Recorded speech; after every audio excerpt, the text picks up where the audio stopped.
남편이 불신인 성도들의 가정을 신방하는 날이면 대개 남편은 이런저런 핑계를 대서라도 집을 비웁니다. 그런데 아주 가끔은 불신의 남편을 만날 때가 있었습니다. 다들 목사를 피하려고 하는데 내가 목사를 못 만날 이유가 뭐가 있느냐라는 듯한 그 태도가 참 가상했습니다. 예배를 드리는 자리에도 함께 참석할 뿐만 아니라 목사와 대화를 나누는 데도 적극적인 자세를 보여줬습니다. 그런 분에게 제가 이제 아내와 함께 주일 예배에 참석하시면 어떻겠습니까? 이렇게 권면한 적이 있었습니다. 그랬더니 그분이 저에게 이렇게 대답했습니다. 나는 인생을 내 마음껏 즐기다가 죽을 날이 가까워지면 딱 하루 전에 예수를 믿고 천국에 갈 겁니다. 예수를 믿지 않겠다고 거부하는 것보다는 나았지만 죽음의 순간이 임박했을 때 믿겠다고 말하니 참 난감했습니다. 여러분 주변에도 이런 불신의 가족이 있는지 모르겠습니다. 세상에서 자기 마음대로 즐기면서 살다가 죽기 딱 하루 전에 예수님을 믿고 천국에 가겠다. 이론적으로는 불가능한 일이 아닙니다만은 그런 일이 일어날 확률은 아주 낮다고 봐야 합니다. 우선 사람은 자신의 마지막 날이 언제가 될지 모릅니다. 마지막 날이 언제인지를 알아야 딱 하루 전에 예수 그리스도를 영접하고 구원받을 수 있는데 그 마지막 순간을 알지 못하니까 그러질 못하는 겁니다. 저는 지금까지 자기 의지로 임종 하루 전에 세례를 받고 구원을 받아 천국에 간 분을 본 적이 없습니다. 만약에 어떤 사람이 평생 죄를 지으며 살다가 마지막 순간에 회개하고 예수 그리스도를 영접함으로써 극적으로 구원을 받은 다음에 천국에 갈 수 있었다면 그 사람은 참 복이 있는 사람이다 라고 말해도 될 겁니다.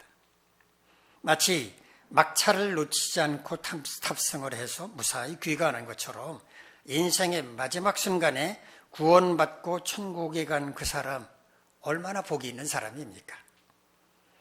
오늘 이 시간에 우리가 함께 연구할 본문의 말씀은 바로 이런 복 있는 사람에 관한 이야기입니다.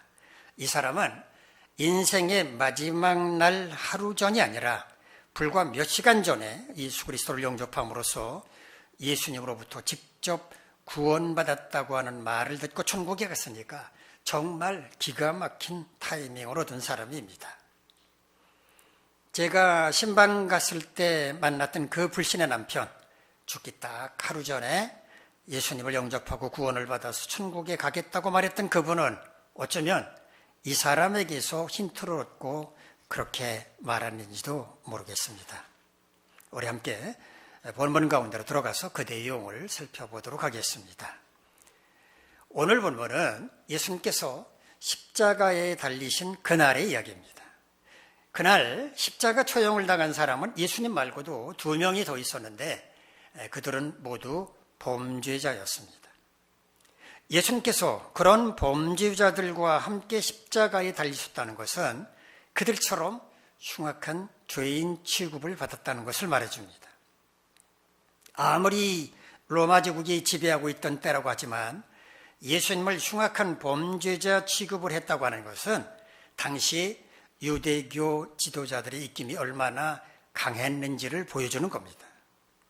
빌라도 총독마저도 그들의 억지 주장을 꺾을 수가 없었습니다. 오늘 본문은 그렇게 흉악한 범죄자 취급을 당하신 예수님께서 2명의 범죄자와 나란히 십자가에 달리셨던 바로 그 현장에서 있었던 일을 소개하고 있습니다. 우리 오늘 본문 누가복음 23장 39절 말씀을 함께 읽겠습니다. 시작. 달린 행악자 중 하나는 비방하여 이르되 네가 그리스도가 아니냐 너와 우리를 구원하라 하되. 예수님과 함께 십자가에 달린 범죄자 가운데 하나가 예수님을 비방하여 말했다고 말합니다. 비방한다라는 말은 헬라어 블라스페메오라고 하는 말을 번역을 한 건데요.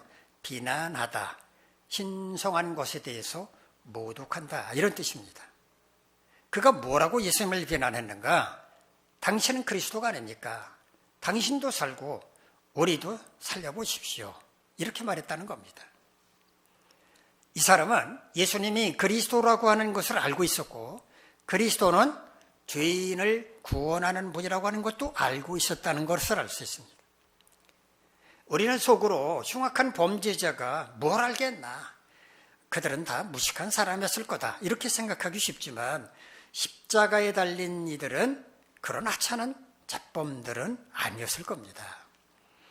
빌라도 총독이 6월절 명절을 맞아서 특별 사면권으로 예수님 대신 풀어주었던 바라바라고 하는 사람을 떠올려 봅시다. 바라바는 밀란을 일으키다가 살인까지 저지르고 감옥에 갇혔던 흉악한 범죄자였는데, 그러면 바라바는 무식한 사람이었습니까? 아닙니다. 적어도 밀란을 주도한 정도라면 제법 똑똑한 사람이었을 겁니다. 무식한 사람이 어떻게 사람들을 선동할 수 있겠습니까? 다만 유대교 지도자들에게는 그야말로 눈의 가시와 같은 존재로, 지금으로 말한다면 정치범으로 분류되는 사람이었을 겁니다. 예수님과 함께 십자가에 못 박힌 2명의 범죄자도 그런 사람들일 것이라고 볼 수 있습니다. 아무튼 그 사람들 가운데, 둘 가운데 한 사람이 예수님을 향해서 이렇게 말했다는 겁니다. 당신은 그동안 그리스도라면서 떠들고 다니지 않았습니까? 그런 사람이 왜 십자가에 매달려 있습니까? 당신이 진짜 그리스도라면 그러지 말고 지금 당장 십자가에서 내려보십시오. 그리고 우리도 좀 살려주십시오, 이렇게 말했다는 겁니다.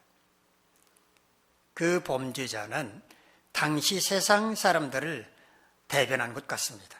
당시 세상 사람들도 십자가에 달린 예수님을 바라보면서 그렇게 생각하고 있었기 때문입니다. 그동안 병든 자들을 고쳐주시고 죽은 자를 살려주셨던 예수님께서 무력하게 십자가에 못 박혀 죽어가는 것을 보면서 사람들은 도무지 이해할 수 없다고 고개를 가로저었습니다. 그런데 이때 반전이 일어났습니다. 우리 누가복음 23장 40절에서 42절까지 말씀 함께 읽겠습니다. 시작. 하나는 그 사람을 꾸짖어 이르되 네가 동일한 정죄를 받고서도 하나님을 두려워하지 아니하느냐? 우리는 우리가 행한 일에 상당한 보응을 받는 것이니 이에 당연하거니와 이 사람이 행한 것은 옳지 않은 것이 없느니라 하고 이르되 예수여 당신의 나라에 임하실 때 나를 기억하소서 하니. 예수님과 함께 십자가에 못 박힌 2명의 범죄자 가운데 한 사람이 예수님을 향해서 당신 그리스도이니까 무력하게 그렇게 있지 말고 당신도 구원하고 우리도 구원해 주시오, 이렇게 예수님을 비난하자 다른 범죄자가 나서서 그를 꾸짖었다는 겁니다. 꾸짖는다라고 우리말로 번역한 헬라어는요, 에피티마오라고 하는 말인데, 잘못한 것에 대해서 마땅한 조치를 취하다, 징계한다, 이런 뜻을 가진 말입니다. 두 사람은 아마도 같은 범죄로 십자가 처형을 받았을 것이고, 예수님을 비난했던 사람보다는 나중에 말한 이 사람, 예수님을 비난했던 그를 꾸짖은 이 사람은 아마도 그들 가운데 우두머리였는지도 모릅니다. 그는 예수님을 비난한 그 죄수를 이렇게 꾸짖었습니다. 십자가 처형을 당한 네가 감히 누굴 비판한단 말이냐? 우리 두 사람이야 십자가 처형을 당하는 게 마땅하지만 이분이 그동안 행한 것은 옳지 않은 게 없었다. 그럼에도 불구하고 우리와 똑같이 십자가 처형을 당하셨는데 네가 어떻게 이분을 비난할 수 있단 말이냐? 너는 하나님이 두렵지도 않으냐? 놀랍지 않습니까? 제가 앞서서 이 두 사람은 잡범들이 아니었을 거라고 말씀을 드렸는데, 하는 말을 보면 이 사람들이 범죄자가 맞나 싶을 정도로 올바른 판단을 하고 있다는 걸 알 수 있습니다. 아마도 이 사람들은 정치범들이었을 것입니다. 예수님처럼 유대교 지도자들의 눈 밖에 나서 그들이 저지른 작은 죄가 침소봉대되어서 억울하게 십자가 처형까지 당하게 되었는지도 모릅니다. 그런데 더 놀라운 반전이 그 다음에 일어납니다. 동료 범죄자를 꾸짖은 그가 예수님께 이렇게 말했기 때문입니다. 예수님, 당신 나라에 들어가실 때 저를 기억해 주십시오.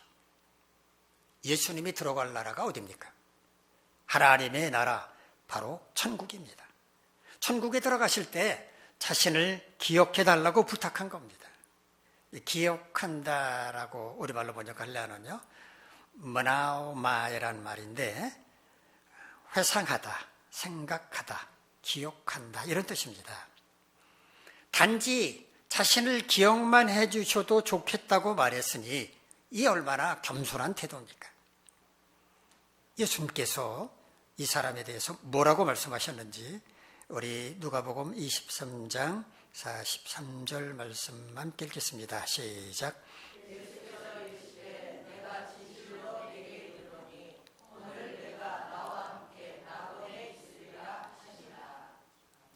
복음서를 보면 예수님께서 어떤 말씀을 하시기 전에 내가 진실로 내게 이르노니 라고 말씀하실 때가 있는데, 예수님께서 지금부터 하시는 말씀이 반드시 이루어질 것이다 라는 그런 의미였습니다. 오늘 네가 나와 함께 낙원에 있으리라. 낙원이라고 번역한 헬라어는요, 파라데이소스라고 하는 말인데 천국을 가리킵니다. 영어 파라다이스라는 말이 있지 않습니까? 같은 의미의 헬라어라고 보면 됩니다. 주님의 나라에 들어가실 때, 천국에 가실 때 자신을 기억해 달라고 부탁한 그 사람을 향해서 그래, 오늘 나와 함께 천국에 가자 이렇게 화답을 하신 겁니다. 예수님께서 직접 한 영혼을 천국으로 초대하신 아름답고 감격스러운 장면을 우리는 보고 있습니다. 아마 예수님으로부터 직접 구원받았다는 것을 확인받고 최단 시간에 천국에 들어간 사람은 이 사람이 유일할 것입니다. 주님은 오늘 우리에게도 이렇게 말씀하십니다.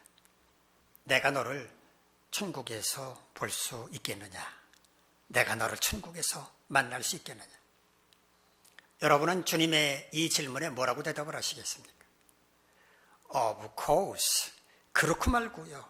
물론입니다. 라고 대답하실 자신이 있습니까? 천국에서 주님을 만난다고 하는 것은 곧 천국에 갈 것을 확신한다는 의미가 아닙니까?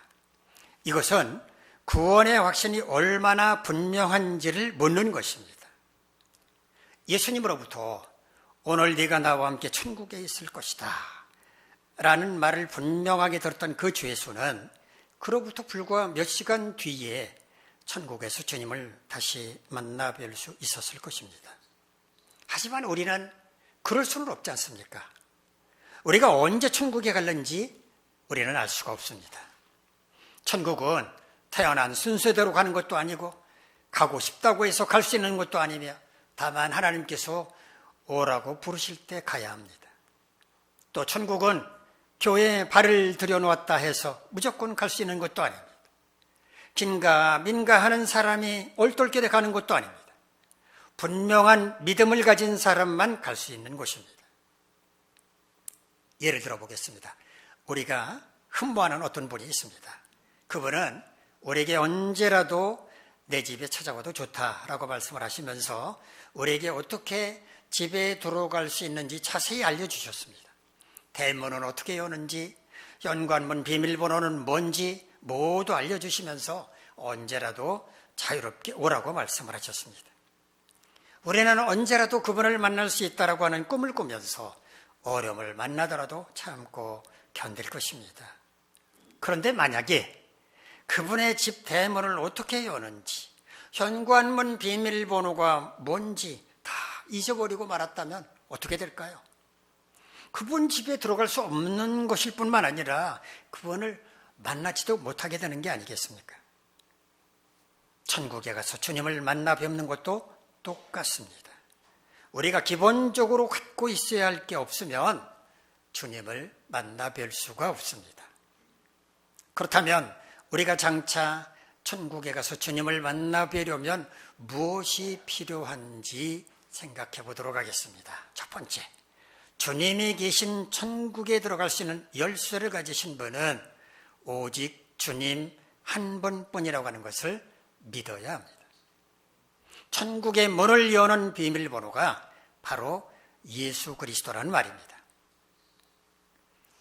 중동 지방에서 전해져 내려오는 설화집 아라비안 나이트에 나오는 알리바바와 40인의 도둑 얘기는 웬만한 사람이라면 다 알고 있을 정도로 유명합니다.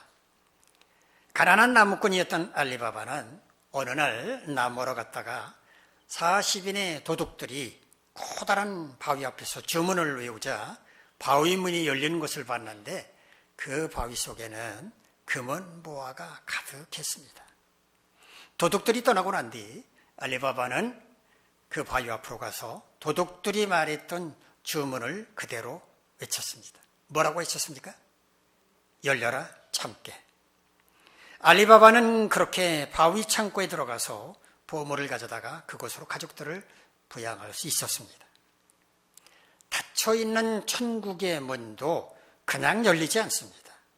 비밀번호를 외쳐야 열리게 되는데 그 비밀번호가 바로 예수 그리스도라는 말입니다.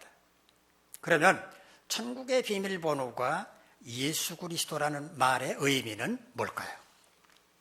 알리바바처럼 천국문 앞에서 예수 그리스도라고 외치면 닫혀있던 천국문이 활짝 열린다는 의미일까요? 그게 아니라 예수 그리스도가 내 삶의 주인이시라고 하는 신앙 고백을 할 수 있어야 한다는 의미입니다. 예수님께서 제자들과 함께 이스라엘 북쪽 헐몬산, 헤르몬산 자락에 있는 빌립보 가이사랴 지방으로 올라가셨을 때 제자들에게 물으셨죠. 너희는 나를 누구라 생각하느냐? 그때 베드로가 뭐라고 대답을 했습니까? 주는 그리스도시요 살아계신 하나님의 아들이십니다 라고 대답함으로써 예수님으로부터 복이 있다라고 하는 칭찬을 받았습니다. 바로 베드로와 같은 신앙 고백을 하는 것이 천국문을 열 수 있는 비밀번호라는 의미입니다. 살아계신 하나님의 아들이시며 구세주가 되시는 예수 그리스도를 자기 삶의 주인으로 모시고 살겠다고 고백할 수 있는 사람, 그 사람이 천국에 들어갈 수 있다는 말입니다. 왜 그럴까요? 천국은 누구나 들어갈 수 있는 곳이 아니라 죄가 없는 거룩하고 의로운 사람만 들어갈 수 있기 때문입니다. 그런데 인간의 죄는 자기 스스로 씻을 수가 없고 오직 예수 그리스도의 보혈로만 씻을 수 있습니다. 자신의 죄를 고백하고 예수 그리스도를 구세주로 영접하는 사람만 그 죄를 씻을 수가 있고 그렇게 죄를 씻은 사람만이 천국에 들어갈 수 있습니다. 그러므로 천국의 문을 열 수 있는 비밀번호가 예수 그리스도라고 하는 말은 예수 그리스도를 영접함으로써 죄 씻음을 받은 사람만 천국에 들어갈 수 있다는 말입니다. 두 번째, 장차 천국에 가서 주님을 만나 뵈려면 주님 앞에서 자신의 죄를 고백하고 용서를 구함으로써 죄를 깨끗하게 씻어야만 합니다. 예수님과 함께 십자가에 달렸던 두 명의 죄수를 생각해 봅시다. 예수님을 비난했던 첫 번째 죄수는 예수님이 그리스도라고 하는 것, 자신을 구원해 줄 수 있는 분이라고 하는 것을 알고 있었습니다. 그래서 예수님께 우리 한번 구원해 보시오 라고 말을 했던 겁니다. 하지만 그는 자신이 죄인이라고 하는 건 인정하지 않았습니다. 그런데 다른 한 명의 죄수는 어떠했습니까? 우리 두 사람은 십자가 처형을 받는 게 마땅하다면서 스스로 죄인이라고 하는 것을 인정했습니다. 그리고 예수님께 자신을 구원해달라고 부탁했습니다. 바로 이 차이가 두 사람의 운명을 갈라놓은 것입니다. 자신이 죄인임을 인정하지 않았던 죄수는 자기 죄짐을 짊어진 채 지옥에 떨어지고 말았지만 자신이 죄인임을 인정한 죄수는 주님으로부터 용서를 받고 구원에 이를 수가 있었던 것입니다. 천국에 들어가려면 자신은 죄인이라고 하는 것을 고백할 수 있어야 합니다. 아무나 자기 죄를 고백할 수 있다고 생각을 하십니까? 어림없는 말입니다. 교만한 사람은 자기 죄를 인정하지도 않고 자신이 죄인이라고 하는 것 고백하지도 않습니다. 자신을 낮추는 겸손한 사람만이 자기 죄를 인정하고 자신이 죄인임을 고백할 수 있습니다. 천국은 자기 잘난 맛에 살아가는 교만한 사람이 가는 곳이 아니라 저는 죄인입니다, 주님이 십자가에서 흘리신 보혈의 공로가 아니면 천국에 들어갈 수조차 없는 불쌍한 영혼입니다, 이렇게 고백할 수 있는 사람만 들어갈 수 있는 곳입니다. 세 번째, 천국에 들어갈 수 있느냐 없느냐를 결정하는 것은 과거의 자신이 어떠한 삶을 살았느냐가 아니라 지금 어떠한 상태에 있느냐라는 것임을 알아야 합니다. 예수님으로부터 구원을 받고 곧장 천국에 들어갈 수 있었던 죄수 한 사람을 생각해 보시기 바랍니다. 자, 그 사람은 그때까지 천국에 들어가기 합당한 삶을 살았습니까? 아닙니다. 그랬더라면 그가 십자가 처형을 받을 리가 없지 않습니까? 그는 천국 백성으로서 합당하지 않은 삶을 살았습니다. 그런데 그가 어떻게 천국에 들어갈 수 있었습니까? 예수님 앞에서 자신의 죄악된 삶을 회개하고 용서를 받았기 때문에 가능했습니다. 즉 그동안 죄인으로 살았냐 혹은 의인으로 살았느냐가 천국에 들어가느냐 마느냐를 결정짓는 게 아니라는 겁니다. 천국문에 들어갈 그때 어떤 상태인지가 중요하다는 말입니다. 일평생 흉악한 죄인으로 살아왔다 하더라도 천국문 앞에서 자신의 죄를 회개하고 용서를 받는다면 바로 그 순간 용서를 받고 의롭게 된 그 모습으로 천국에 들어갈 수 있게 된다는 말입니다. 이 말씀을 듣고 속으로 그러면 나도 내 멋대로 살다가 천국문 앞에 이를 그 순간에 회개하고 천국 들어가면 되겠네, 이렇게 생각하실 분이 계신다면 그게 얼마나 헛된 꿈인지 앞에서 제가 알아듣기 쉽게 설명해 드렸습니다. 그렇게 생각하는 분은 천국에 들어가지 못한다고 생각하는 게 훨씬 나을 겁니다. 그러면 도대체 어떻게 하라는 말이냐고요? 천국문에 이를 때까지 계속해서 의로운 자로 살면 됩니다. 자신의 죄를 고백하고 예수님을 영접함으로 구원받은 사람으로서 의로운 천국 백성으로서 합당한 삶을 계속 살면 되는 겁니다. 그럴 때 우리는 당당하게 천국에 들어갈 수 있을 겁니다. 예수님은 마태복음 12장에서 이런 말씀을 하셨습니다. 더러운 귀신 들린 사람에게서 귀신이 쫓겨났을 때 귀신이 어디 쉴 곳이 없나 두루 이리저리 돌아다니다가 쉴 곳을 찾지 못하고 자기가 본래 있던 곳으로 돌아와 보니까 집이 수리도 되고 깨끗하게 청소까지 되어 있는 것을 보고서 이야, 여기보다 좋은 곳은 없구나 생각을 하고 자기 혼자만 다시 그 집에 들어오는 게 아니라 저보다 더 악한 7 귀신을 데리고 들어올 것이라고. 그래서 그 사람은 이전보다 더욱 형편이 심각하게 변할 것이라고 말씀을 하셨습니다. 이게 무슨 의미일까요? 주님의 능력으로 귀신의 사로잡힘으로부터 벗어났다면 철저하게 주님을 믿고 의지함으로써 다시 귀신에 사로잡히지 않도록 힘써야 한다는 말씀입니다. 구원받았으니까 이제 끝이다, 나는 천국 갈 거다, 이렇게 자랑하지 말고 구원받은 자로서 합당하게 살아야 한다는 말씀입니다. 베드로후서 2장 20절에서 베드로 사도도 비슷한 말을 했습니다. 만일 예수 그리스도를 알므로 세상의 더러움을 피한 후에 다시 그 중에 세상의 더러움에 얽매이고 지면 그 나중 형편이 처음보다 더 심하게 될 것이라고 경고했습니다.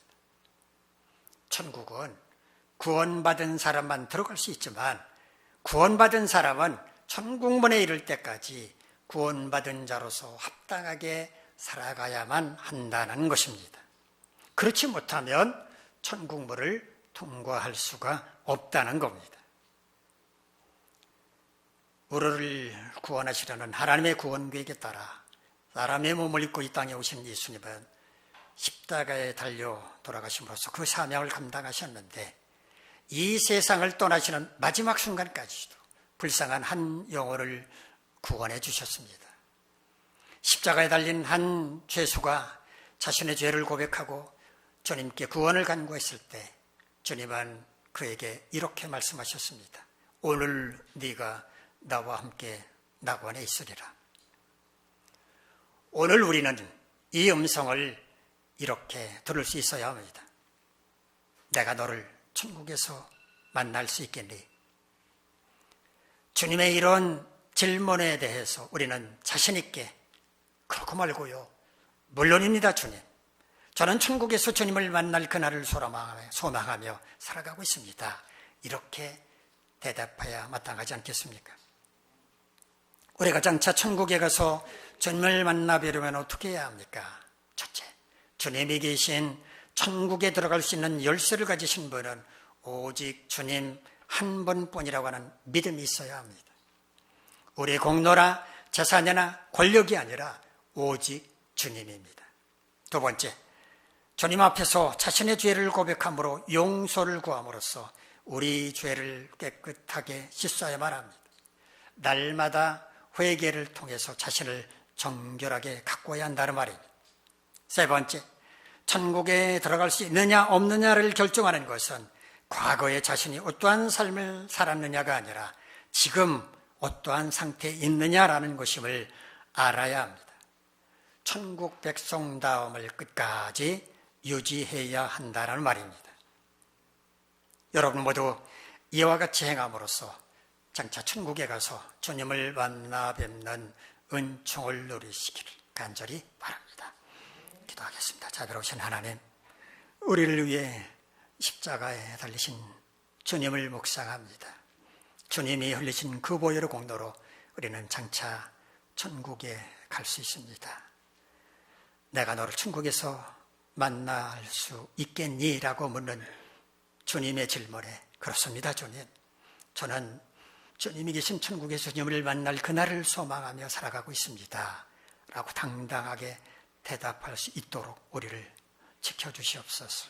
그래서 장차 천국에 들어가 주님을 만나는 천국 백성답게 이 땅에서 천국 백성답게 살아가는 우리 모두가 되게 하옵소서.